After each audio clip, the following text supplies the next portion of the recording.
Pemasangan pagar besi di beberapa bangunan di ibu kota Jakarta dan wilayah lainnya tiba-tiba dipasang pagar setinggi hampir 3 meter. Isu akan adanya aksi besar yang disebut-sebut akan berlangsung pada bulan Agustus.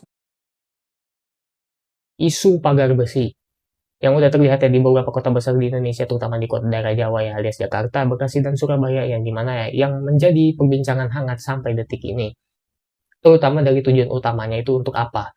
Apakah untuk sekedar keamanan, atau mungkin ada isu di baliknya, yaitu berkaitan dengan demonstrasi atau massa, kita nggak ada yang tahu.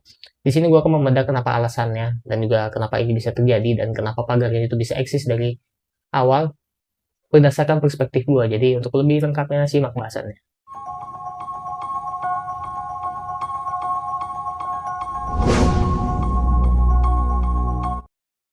Fenomena pemagaran besi ini awalnya terlihat di beberapa kota besar, seperti Jakarta, Bekasi, dan Surabaya. Beberapa pusat perbelanjaan terkenal atau ikonik ya yang ada di daerah tersebut juga kedapatan memasangkan pagar besi abu-abu ini. Di antaranya adalah Mahkota Casablanca dan Blok M Plaza di Jakarta, serta Pakuwon Mall untuk yang di Bekasi ya. Gak hanya itu, jadi beberapa mall di bawah manajemen Pakuwon Group di Surabaya seperti Tanjungan Plaza dan Royal Plaza juga dilaporkan menerapkan kebijakan yang sama, yaitu pemasangan pagar besi sepanjang 2,5 meter ini.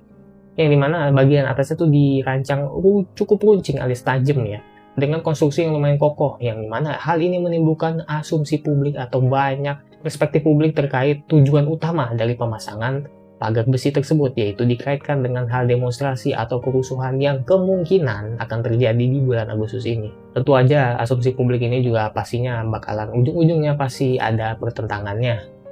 Yaitu ya setelah isu-isu yang kepanikan publik yang lumayan gede, akhirnya Ketua Umum Asosiasi Pengelola Pusat Belanja Indonesia atau APBBI, Alphonse Wijaya, memberikan klarifikasi resmi. Beliau menegaskan, perkataan beliau ya, bahwa pemasangan pagar tersebut murni bertujuan untuk menertibkan arus pergerakan pengunjung agar tidak mengganggu lalu lintas di sekitar jalan raya, bukan karena ada ancaman keamanan khusus dari pihak manapun. Dan pihak Istana Kepresidenan dan Kementerian Perdagangan juga ikut membuka suara dan memastikan bahwa situasi ekonomi ya, serta stabilitas keamanan di kota-kota besar di Indonesia saat ini tetap berada di kondisi aman yang kondusif. Itu menurut pernyataan mereka. Tapi ya walaupun begitu ya sempat jadi perbincangan hangat dan juga nggak butuh waktu lama sampai akhirnya pembongkaran pun dilakukan. Meskipun pihak pengelola memiliki alasan yang kuat atau operasional sendiri terkait pemasangan pagar besi tersebut, tapi tetap aja keberadaan pagar itu dinilai yang mengganggu etika ruang publik serta psikologis negatif bagi masyarakat, terutama estetika juga termasuk. Yang dimana untuk merespon hal tersebut, pemerintah Provinsi DKI Jakarta langsung mengambil tindakan tegas, yaitu spesifik untuk Gubernur Jakarta secara khusus meminta agar pagar-pagar tinggi tersebut dibongkar. Hasilnya ya, sejak awal Agustus ini, pagar besi di Mall Kota Casablanca maupun Pakuwon Mall Bekasi terpantau sudah dilepas kembali oleh pihak manajemen setempat, agar fungsi trotoar dan akses pejalan kaki kembali terbuka luas tanpa sekat, dan juga agar asumsi publik itu menghilang gitu. Masuk ke sini adalah opini atau perspektif gue terkait kejadian pemasangan pagar besi ini, yang dimana sebenarnya kalau dari pribadi gue atau opini gue ya memang sah-sah aja gitu untuk keamanan apapun itu, baik itu untuk keamanan trotoar apapun segala macam alasannya, terutama demonstrasi juga kalau memang benar ya nggak ada masalah gitu, itu hak pihak manajemennya gitu. Memang netizen ya suka mengaitkan dengan hal seperti itu, tapi tidak ada salahnya juga karena mereka punya hak untuk melakukan itu terlepas daripada akhirnya dilepas juga. Cuman lah yang menjadi pertanyaan di sini adalah ya kenapa tiba-tiba banget gitu, seolah-olah mereka tuh kayak sudah tahu kalau misalnya tidak lama lagi akan ada kerusuhan atau akan ada demonstrasi yang mungkin menyasar mal-mal mereka juga gitu. Kita nggak ada yang tahu. Tapi itu fakta kalau mereka langsung pasang itu mungkin ada kaitannya dengan demo atau demonstrasi yang terjadi Agustus tahun lalu. Kalau kalian ingat Agustus tahun lalu menjadi Agustus paling berbahaya ya, karena demonya tuh gila-gilaan. Terutama ada hubungannya dengan anggota DPR yang bisa dibilang bermasalah waktu itu ya, yang sempat dinonaktifkan dan pada akhirnya aktif kembali. Sebenarnya banyak sih problem masa lalu yang sempat rame ya, terutama tuntutan mahasiswa yang mana 18 per berapa gitu, yang gue lupa, yang pokoknya semuanya tuh pakai PPT itu.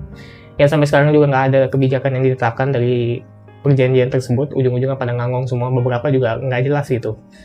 Tuntutannya tuh akhirnya nggak pernah dilaksanakan. Dan mungkin mengaca dari tahun lalu Agustus tuh memang kerusuhannya lumayan gede. Kemungkinan dari informasi yang mereka tahu ya, kemungkinan besar akan terjadi lagi di Agustus kali ini. Karena kalau kalian melihat perkembangan Indonesia dari sepanjang tahun ini juga memang agak naik turun, lebih banyak turunnya sih, terutama pernyataan presiden yang makin kesini makin mengarah ke sana gitu. Jadi ya harapannya untuk para pihak mall juga ya untuk melindungi harta mereka, dia sih melindungi mau mereka dari kerusuhan ini yang karena memang kalau misalnya dilihat-lihat memang kerusuhan ya bisa aja gitu menyasar hal seperti ini. Cuman yang jadi pertanyaan memang skalanya seperti apa dan kenapa para mahasiswa juga harus nyerang-nyerang mall ini. Takutnya memang yang mungkin mereka mikir kejauhan sampai mungkin kejadian 98 tuh bakal terjadi lagi. Mungkin mereka mikir kejauhan seperti itu, tapi kita nggak ada yang tahu. Tapi dari opini pribadi gue nggak ada yang salah dengan pemasangan pagar ini, sah-sah aja. Cuman sayang aja dibongkar lagi kayak buang-buang waktu, buang-buang uang aja gitu jatuhnya kan. Terlepas dari kebijakan pemerintah tuh kayak apa. Tapi ya intinya ya, there is nothing problem with this. Like, mereka punya hak dan sebenarnya biarkan aja sih, lebih baik sih.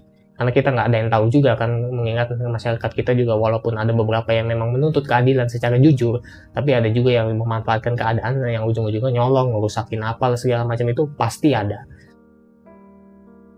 Mungkin sekian aja video untuk kali ini ya, memang nggak terlalu panjang karena memang pembahasannya ya sebenarnya singkat aja karena memang opini pribadi gue juga. Gue nggak tahu lagi mau apa yang gue pengen bahas dari ini, tapi intinya ya buat para masyarakat ya berhati-hati aja karena kemungkinan bulan Agustus ini bukanlah bulan yang aman.